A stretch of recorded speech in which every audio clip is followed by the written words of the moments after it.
Good morning guys, I hope we are well. In today's lesson we are going to be interpreting ratios as fractions. So let me show you what I mean.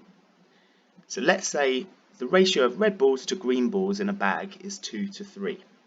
So this question is asking us, well, what fraction of the balls are red? Just like what we've done in the last few lessons, let's start off by drawing a diagram.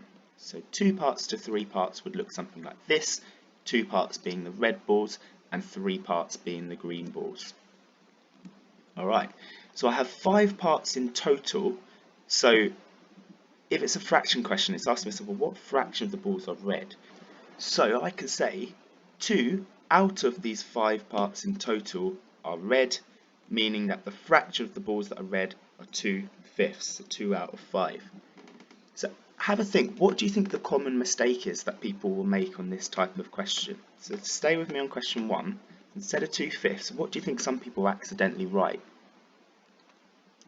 Well, the common mistake is some people go, well, it's 2/3, because they don't really think about it and they go, oh, it's a 2 and a 3, so it's 2/3. But that's not true, because think about it, there's 5 total and 2 out of those 5 are red, so that's why we write 2/5. So that denominator, we add these two numbers together, so it's how many parts there are in total. Okay, so if you would like to pause the video, please, you can have a go at your one and then I'll explain it shortly. Okay, so in this question, so the ratio of red balls to green balls is 2 to 5. So the question's changed ever so slightly. So let's draw our diagram. So 2 parts are red, 5 parts are green, and there's 7 parts in total now. So there used to be 5 parts, but now there's 7 parts in total. So out of these 7, how many parts are red? Well, I could say, well, 2 out of 7 are red, meaning that the fraction which are red is 2/7. So it's not 2/5. We're not making that common mistake because there are 7 parts in total. That denominator is a 7. Okay, so now please could you find the worksheet that I've posted for you on Google Classroom, and you're going to have a go at task 1, please.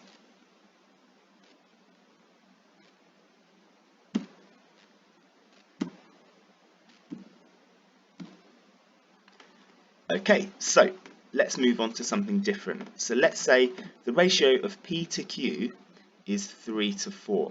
So we're using that kind of algebra notation now. So P to Q is 3 to 4. Well, P is what fraction of the whole? It's very, very important that we focus on what it's asking us. It's asking us about the whole amount. So how many parts does this ratio have in total? So it's got 3 parts and 4 parts. So of the whole amount, there are 7 parts in the whole ratio, so the denominator of my fraction needs to be a 7 because it's asking about the whole thing.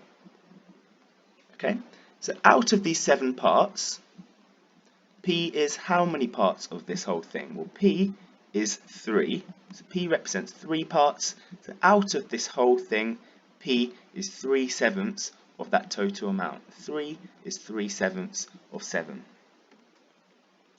Okay, next question. So the ratio of P to Q is 3 to 4, but now P is what fraction of Q?